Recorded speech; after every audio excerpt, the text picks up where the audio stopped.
Good evening. Good evening. It's on Sunday. On Sunday, I think there's 12. I lost track of time. I guess when you have too much fun with family and friends, you just forget about times and anything else, everything else that's going on in America. But yeah, I want to spend a little bit of time driving to meet up with friends. And chat about about our constitutions, and as well as about our current president, who has a lot of contempt for our constitution. And he just declared, it's the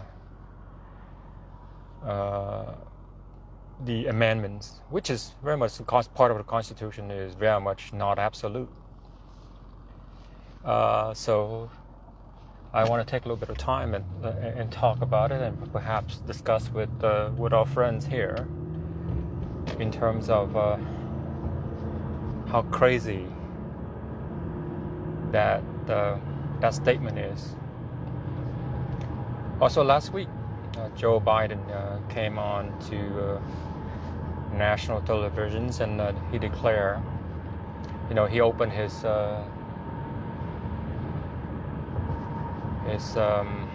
announcement on gun controls, series of executive orders on gun controls. He opened the statement with such that how thoughtful and how passionate he is about saving lives, being safety for Americans. Right?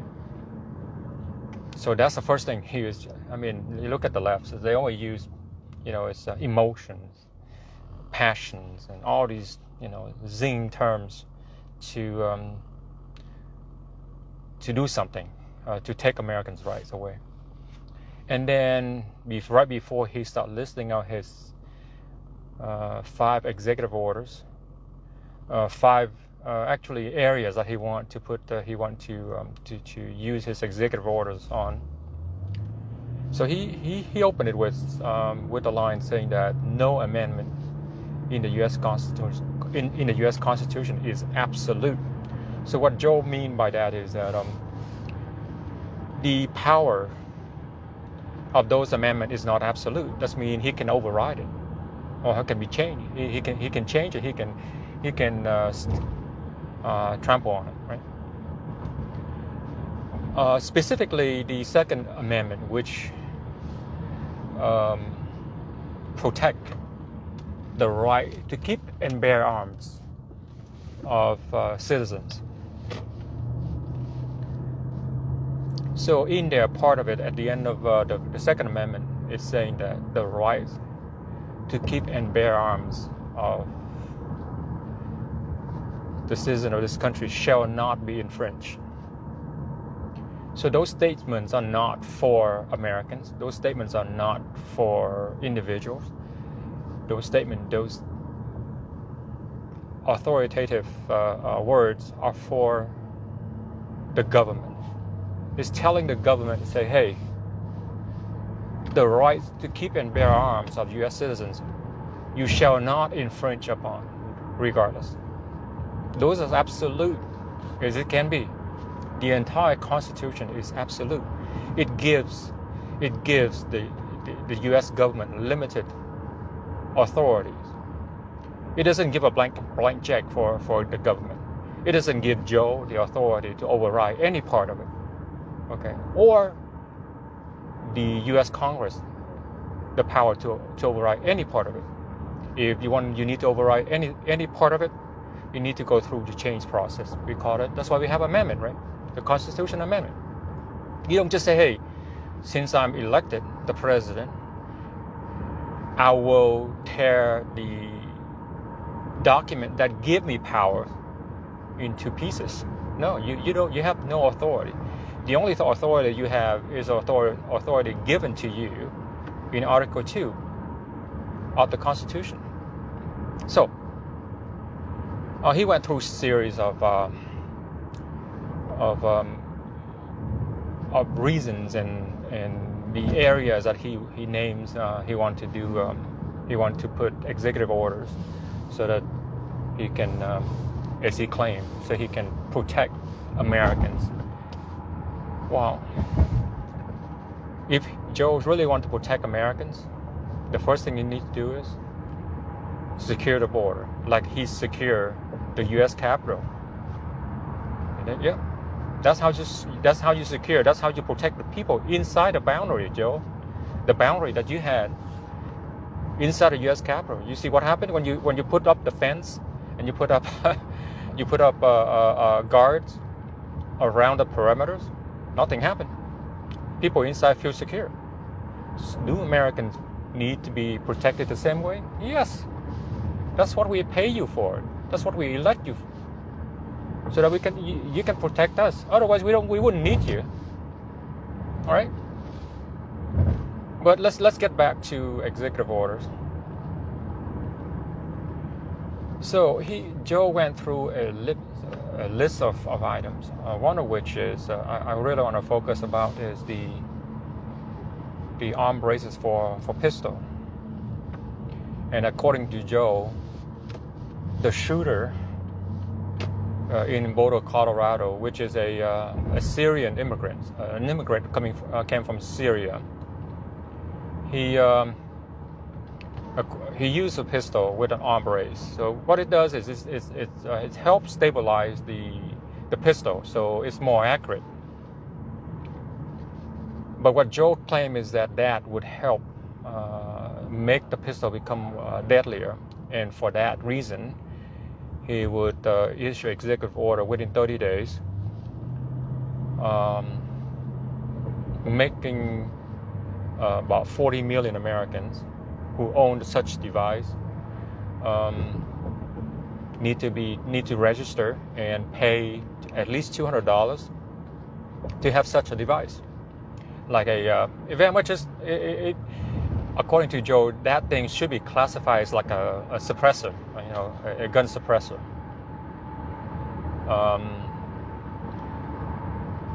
So for that particular one, he used one example.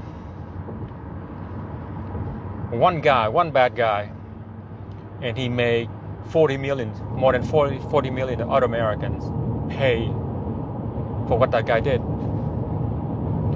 But yet the majority of the shootings, just talk about Chicago alone, weekly, not just every other month, weekly, far exceed what happened in Colorado. But yet he and his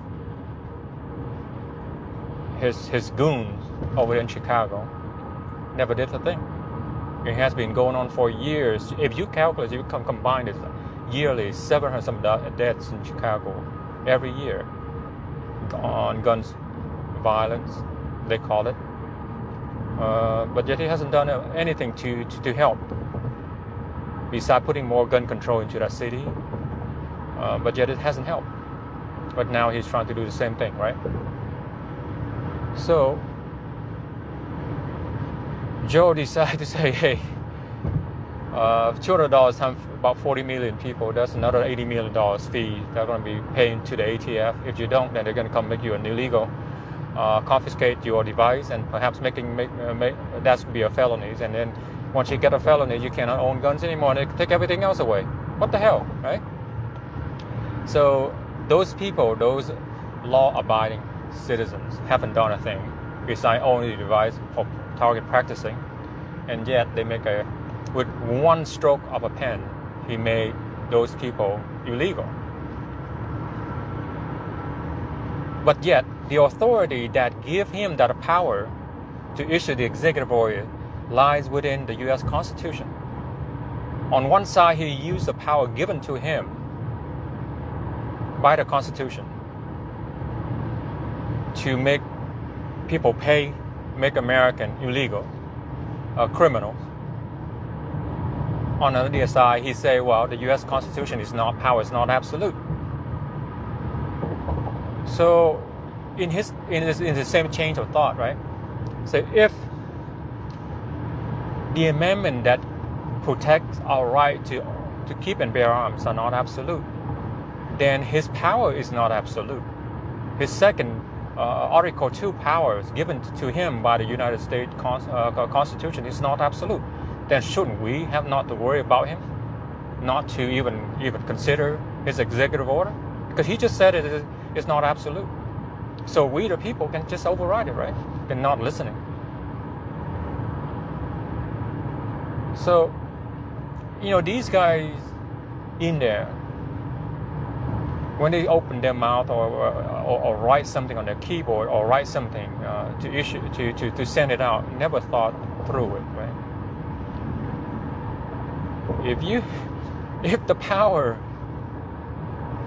If the Constitution is protecting the rights of the U.S. of the citizens is not absolute, then powers given to him is not absolute, right? It's not absolute.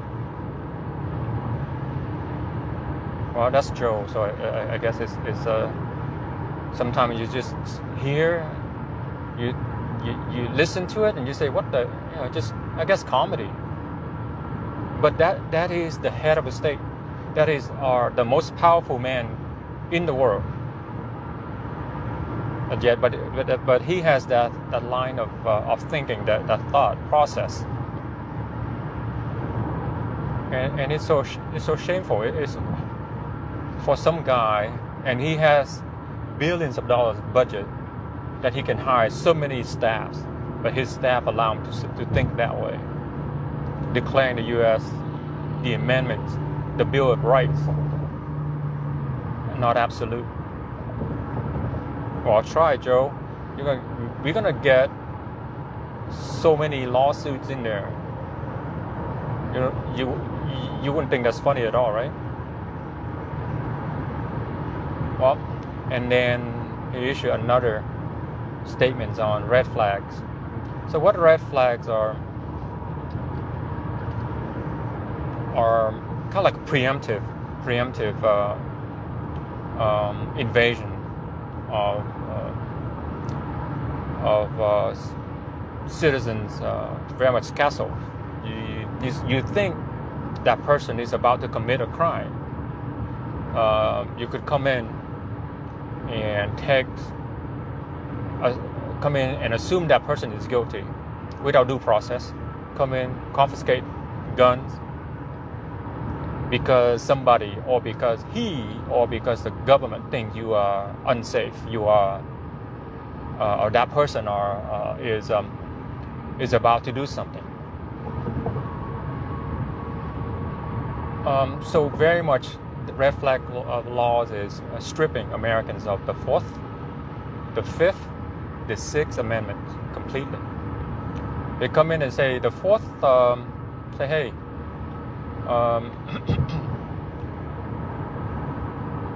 prevent government from coming into your house and seize your property.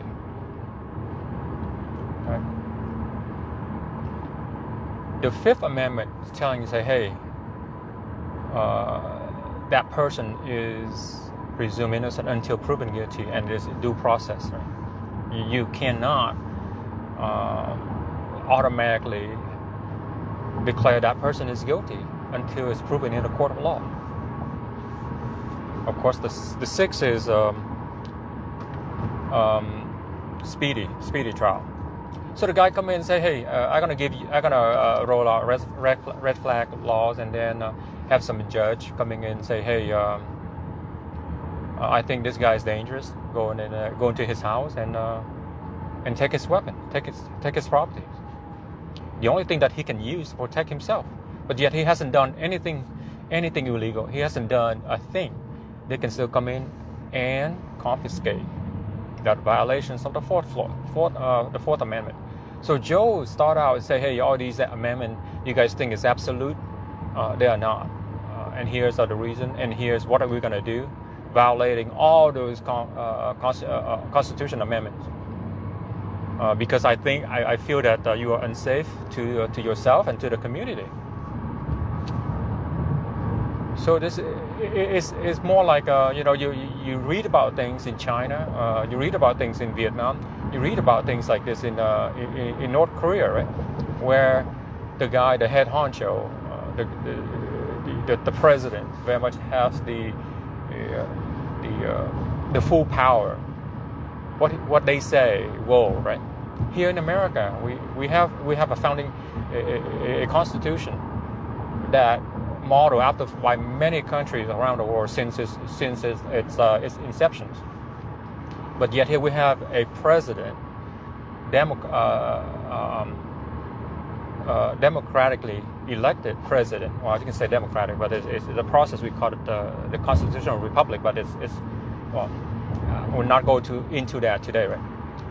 Elected by the people, and he, on his first day when he was sworn in to be the president, he said he raised his right hand, left hand's on the Bible. He promised to uphold the laws, to protect and preserve the Constitution of the United States. He hasn't done anything but the reverse, destroying the constitutions, and very much declare that hey, I am the president now. The Constitution is nothing. And how sad is that? While a lot of the country fighting for their freedom, for their democracy, and built and form a constitution that very much like ours. Yet here we have the president going the reverse. I can't believe it. It's so lawless up there in the White House, 1600 Pennsylvania Avenue. It's sad. Oh my gosh, it's the first thing we learned when we arrived from a refugee camp. So my brother and I, and my uncle, so a little history. This story. We arrived here from refugee camp in Southeast Asia in 1988, and prior to arriving here, we were in another refugee camp, which very much is to they call it adapt to the new environment in America. So they taught us the history of America, of U.S., and learning of course English, and then other skills, so that it can help us better adapt to America. And one of which we learned is the U.S. Constitution, and how the Constitution give us rights, and how it's protect us right, not give but protect our rights, man. Against whom? Against the government. The government was the reason why we have that U.S. Constitution.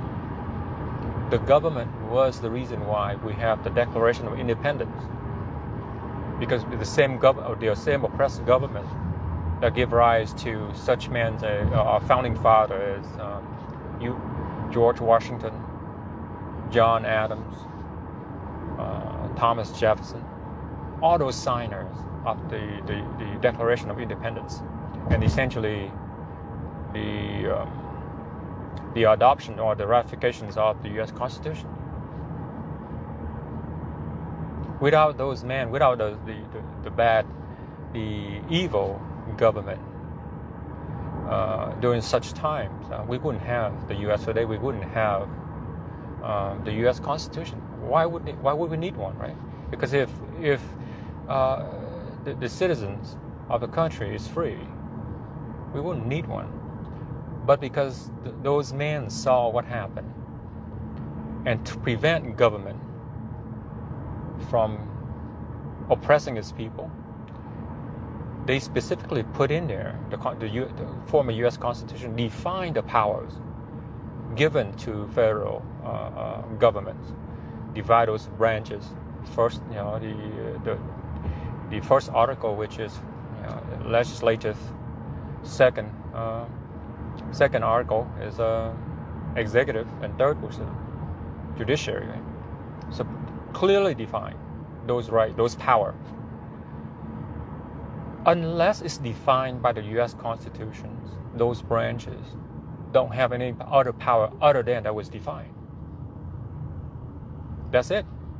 If you understand the U.S. Constitution, you understand how limited power those branches of government have, and you will fear no one.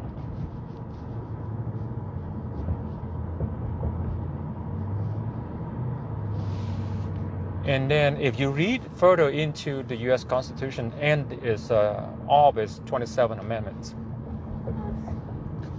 the number 9 is also very important.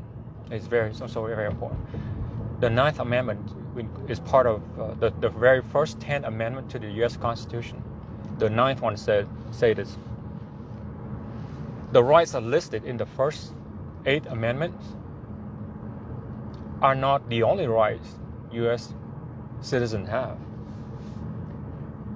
They say specifically the rights that are not enumerated, that means not listed, does not mean the Americans do not have those rights. Okay. And then the 10th Amendment even going to further say, unless it's spelled out, the power given to federal authority or federal government is reserved to the people and or the states. So states do have a lot of power. But over the years, they have ceded a lot of their powers. When I say ceded, they're not even fighting. They're not even suing the federal government for all this, what you call it, abuse of power, right? And then some state even delegate some of their powers to the federal government. Who want to give their power away? Of course, the states here, the first 13 and eventually the 50 state that we have, right? And then within the federal government, right, the Constitution divide out the power, the shared power that we govern the entire country. Congress delegating its power to the executive powers. Now it's making the most single powerful branch of the government out of all those three. So what I'm saying is this: stop giving your power away or delegating your power away, taking that power back. You should not. Congress should not delegating those power to unelected bureaucrats. We didn't elect them, we elect you. And we want you to make the rules, make the law under the Constitution.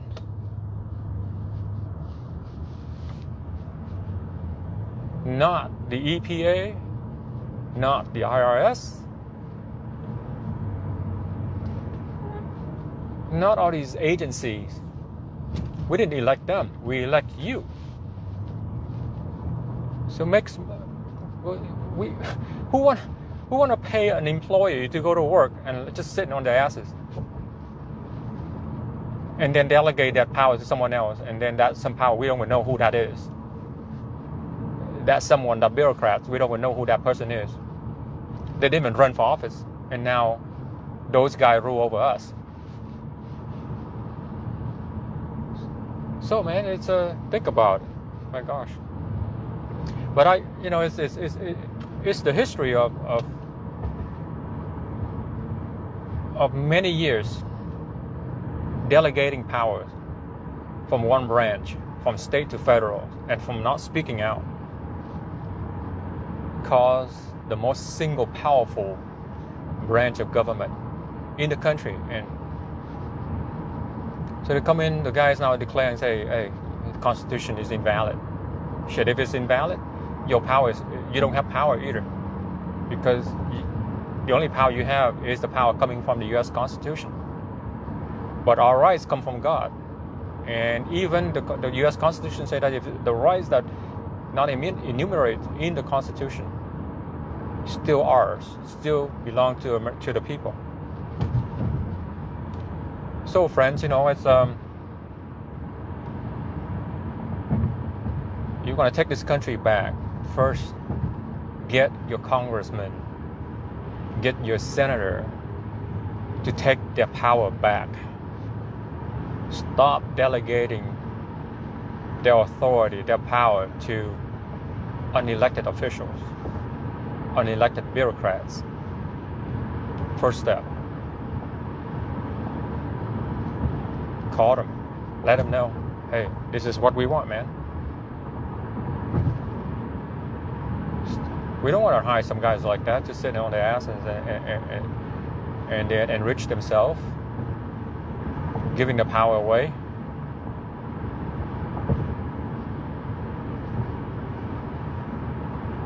But anyway, it's so sad that a man who has been in government, who has been in the Senate for 40 years, or maybe 39 years roughly, and then 8 of which is a vice president, and now perhaps, well, hopefully, I don't want to ill wish him, but it looks like he can't. He doesn't have the stamina. He doesn't have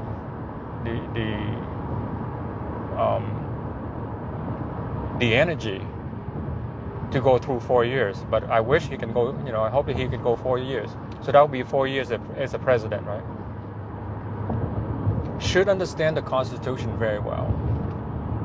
But I think he understands the U.S. Constitution, but also he also understands that people haven't been caring about the government or how the government works or how the swamp for many years. So he took advantage of it. He's taking advantage of it. So now he's stomping on the U.S. Constitution and declared that it's not absolute at all. I can just override it. So, it's in about 11 months, we're going to have primary, right? It's a chance to take our Congress back. It's a chance. Primary out those Republicans or Democrats that are not pro-America, pro-constitutions at all. Because if people respect the constitutions, they would do everything else right. They would do everything America first. If they follow that constitution, that would be, you don't even have to monitor them. You don't even have to ask them. If they just follow that founding document that defined the rules, then we wouldn't be worried about them at all. Everything would just fall in place. So all these rhinos that we have in the Republican Party, they need to go.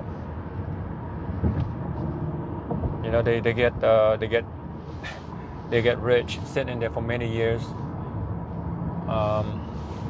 coming out lobbying this, lobbying that, and then putting their kids, their relatives in positions, and become a dynasty.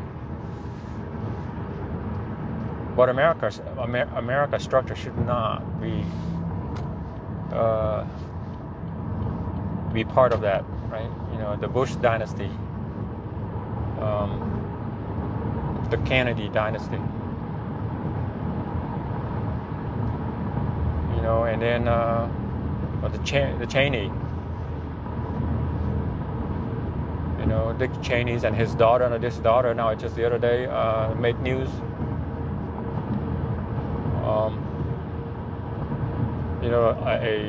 A person that write laws that make us follow doesn't understand the rules about say whether that person should be tried for a certain crime. And then she issues. She came out and she said, well, we just go ahead and vote yes and say, hey, this guy's guilty of that, even though there's no evidence. So take Congress back. Help us take Congress back to the people. and kind of, get them to uphold their promises. The promise of protect and preserve the U.S. Constitution. Every one of them took that oath, and not so many of them actually act on that oath at all. And you can see it especially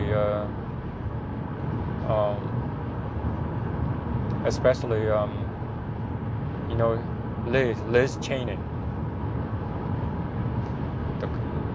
It's sad, but yeah. So it's get gear up, guys. It's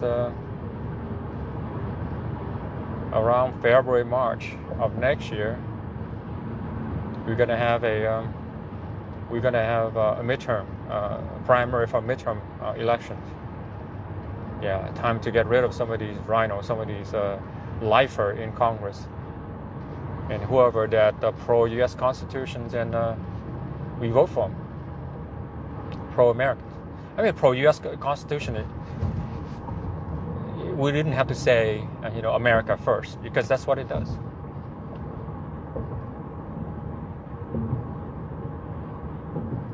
Pursuit of happiness. If the U.S. Constitution is followed, the pursuit of happiness is going to be automatic on every American and every U.S. American. You put in your work, you earn it. But guys, yeah, I'm almost there to an event, so hope we can discuss furthermore via comments. Hope you guys have a great night, the remaining of Sunday. Be safe, get back out and work. You need to work harder. As you know, there's many illegals are depending on us to support them. And as well as the vulnerable, that's what I call it. The vulnerable, the people that are the lazy ass out there that doesn't want to work but want to draw money from the system. So Sheila Jackson Lee can be happy, so she can bring the pie home to her district. Yeah, leaving her pothole-ridden district. Anyway, hey, you guys have a great evening, a great Sunday evening. Be safe. Until next time. Hoorah.